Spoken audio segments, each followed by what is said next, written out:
My name is Laura Gilbert, and I'm the Food Service Director for the Orange County Public Schools. So I'll be around too if you have any questions about the food. But I am so glad to invite Leanne Nicholson here today to speak to you. I get so excited because I know some things that help kids learn is about nutrition and some of the things that we've done in our food service program. And I'm hoping that you've all been by our booth to know that this year food service regulations are a little bit different. So every lunch period, the students will be required to take one serving of fruit or vegetables in order to get out of the point of sale. So we have been piloting all their favorite fruits and vegetables, and we think we found some real winners. But today to talk to you about making sure that your students are ready to learn and taking a deeper dive into their learning is Leanne Nicholson. She is a brain research certified teacher, been teaching for 20 years, and she has lots of experience of seeing how nutrition can influence and impact nutrition or impact learning in your classroom. So without further ado, I'm so glad to present Leanne Nicholson. Thank you, Laura. I'm thrilled to be here. Orlando is just one of those places that I just get so excited to come visit because I'm from Connecticut. And so anyway, I did bring my kids. I'll show you a picture of them. They are at Universal Studios with their daddy, and they're beyond excited because we really didn't get any type of little trip in before school starts, which is in about 2 weeks. So with that in mind, I also want to share with you, this morning I did a whole 1-hour workshop. I see some familiar faces on how food affects the brain, how it affects learning and cognition. We are repeating that session tomorrow morning. Laura, can you tell them where to go? Yes, it is tomorrow morning at 10 o'clock, and if you will log on to myfoodface.com, you'll see the handouts, and you'll be able to see the webinar. It's going to be live streaming starting at 10 o'clock. So it's a webinar, but we invite you to attend the webinar. You'll get the handouts, and you'll also see the PowerPoint and me presenting as well, but just not live. So I just wanted to share that with you because it was a very powerful workshop this morning. Because raise your hand if you agree that food affects our brains. It affects behavior, it affects learning, it affects cognition. Today I'm going to talk about one of my favorite topics on deeper learning. Because how many of you are sick and tired of kids snorkeling in the classroom? I mean, they're snorkeling for facts, simple learning. And with the Common Core state standards coming our way, we're going to have to get them scuba diving. And by the way, many of you already take your kids scuba diving on a regular basis. That means you get them to dive deeply into your content area and get them thinking. They are doing most of the thinking. By the way, if they're doing most of the thinking, they should walk out of your classrooms ravenous, because that means they are burning lots of glucose. The more we think, the more glucose we're burning, and the more hungry we will be afterwards. When my twins walk home, when they come home, they literally, if they're famished, I know it was a good day of learning because I packed them a good lunch and I made them eat a good breakfast as well before they left. So with that in mind, I taught in the following states. Yes, I am part of the Witness Protection Plan. I've moved around a lot, and I'm very grateful for those opportunities. My husband's in sales, so we tend to move around a lot, but every time I moved, I received the most awesome teaching opportunity ever. I've taught in extreme poverty situations. I've taught in some wealthy situations. I've taught in the suburbs. I've taught in a variety, and I'm grateful for them because they made me who I am. And so with that in mind, I grew up in Southern Illinois. I currently live in Connecticut, and I refuse to take another Praxis test. And so in the meantime, I do workshops on the brain, differentiation, literacy, vocabulary, all kinds of different topics that I'm passionate about. But if I ever move back to any of these states, I will be back in that classroom. So with that, I'm also a mother. Anybody want to see a picture of the kids? Yes. I thought so. I have twins, but they are no longer little. They are going into 8th grade at Scotts Ridge Middle School in Connecticut. That's Aubrey, that's Keaton, and everywhere we go, they say thanks for being with our mom, and especially to you guys, because they got to come with me this time. And so anyway, I've got a lot of stories about them and how they've learned so differently, and obstacles that we've had to go through. I'm going to share some of the strategies that I've given teachers all over the nation that come from the book Deeper Learning. And just so you know, this workshop is based off the book that I wrote with Eric Jensen 2 years ago. And Deeper Learning is all about simple, quick strategies that you can use tomorrow but I know you're going to wait till the kids come. But you can literally use tomorrow with your content. Doesn't matter what you teach. And so that's deeper learning, and that's the experience we will have for 2 hours. And it will go quickly. You're going to experience some of them, and I can guarantee you will walk out of here with a different mindset about what teaching in the scuba diving world is all about, because it really is a whole new world. It's beautiful. I want to get to know you guys a little bit better, so please stand up if you represent any of the following grade levels. Now, this means if you work with these kids, if you support them, or if you're in the classroom, or if you're an administrator, you're just going to stand up briefly so I know my grade levels. Is that okay with everybody? Okay, so the first one is stand up if you teach or support grades K through 3.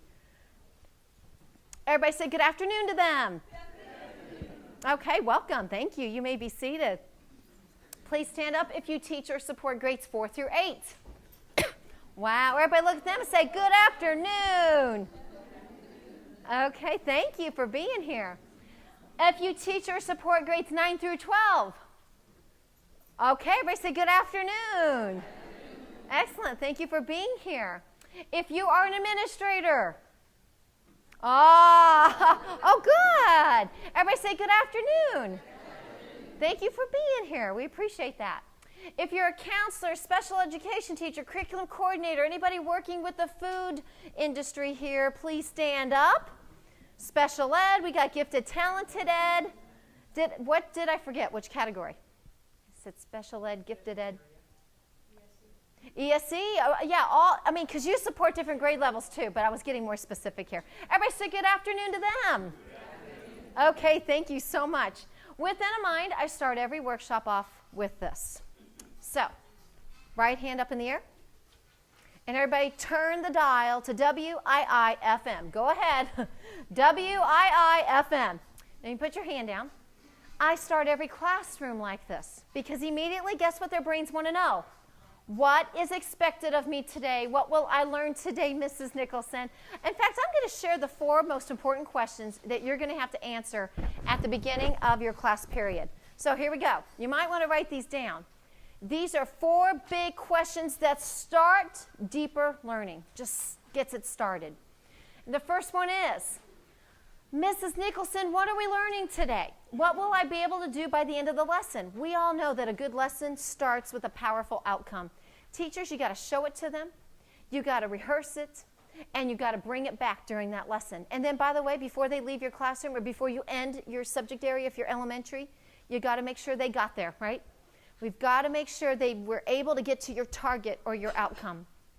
Number 2, Mrs. Nicholson, why on earth do we need to learn this?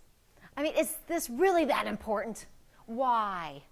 We've got to teach them why they're learning it for that lesson, why they're learning it for their future, and maybe why they're learning it from the past, making some connections with them. The brains really do want to know why. We want them vested. Number 3, what do I already know about this topic?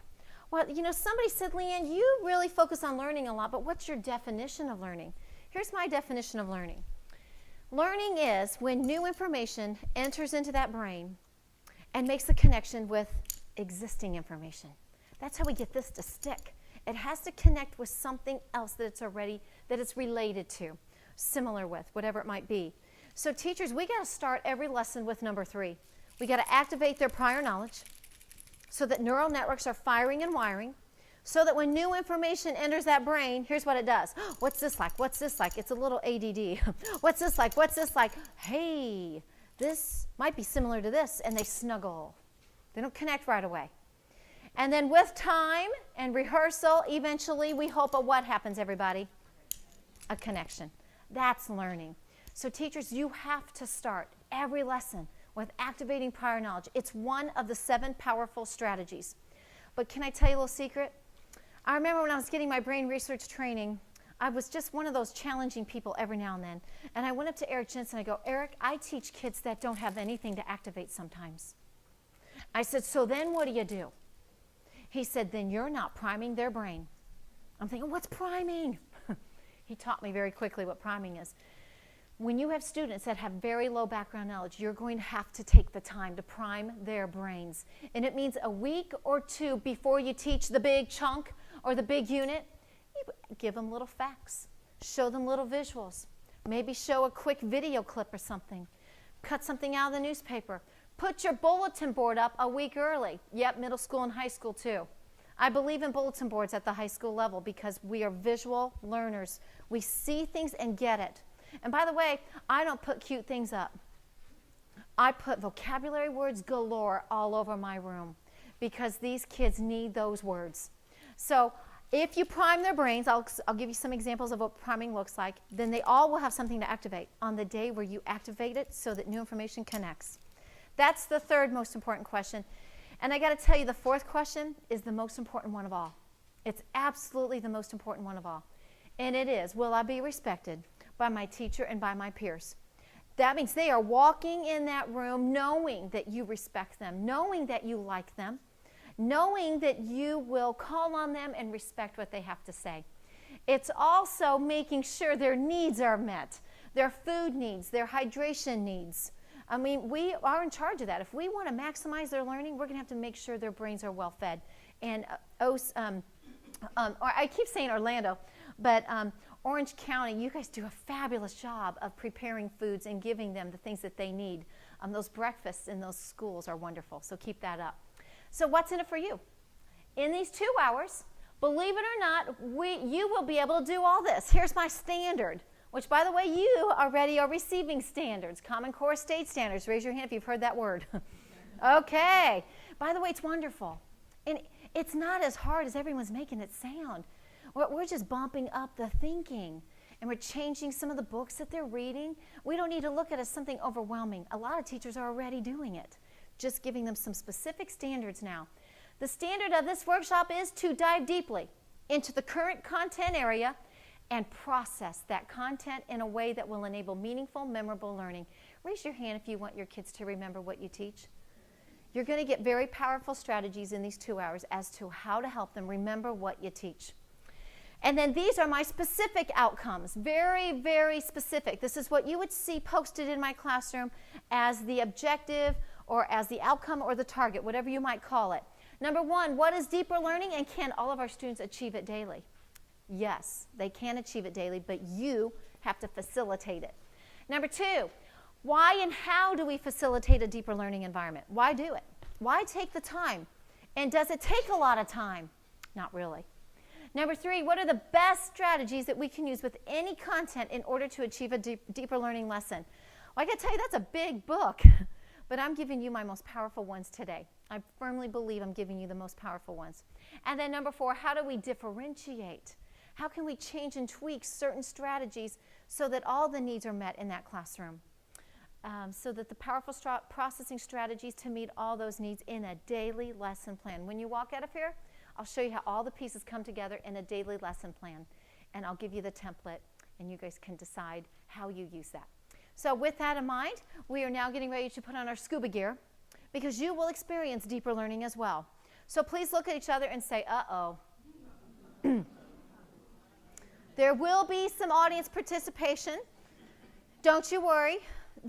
You will not get hurt. I'll make sure it's nice and safe, and it won't take very long either. There'll be short, quick, little bouts of participation, and you will see that you'll feel exhausted after the 2 hours, and you'll be very hungry. And that's why we've given you those granola bars to replenish the glucose after this deeper learning experience.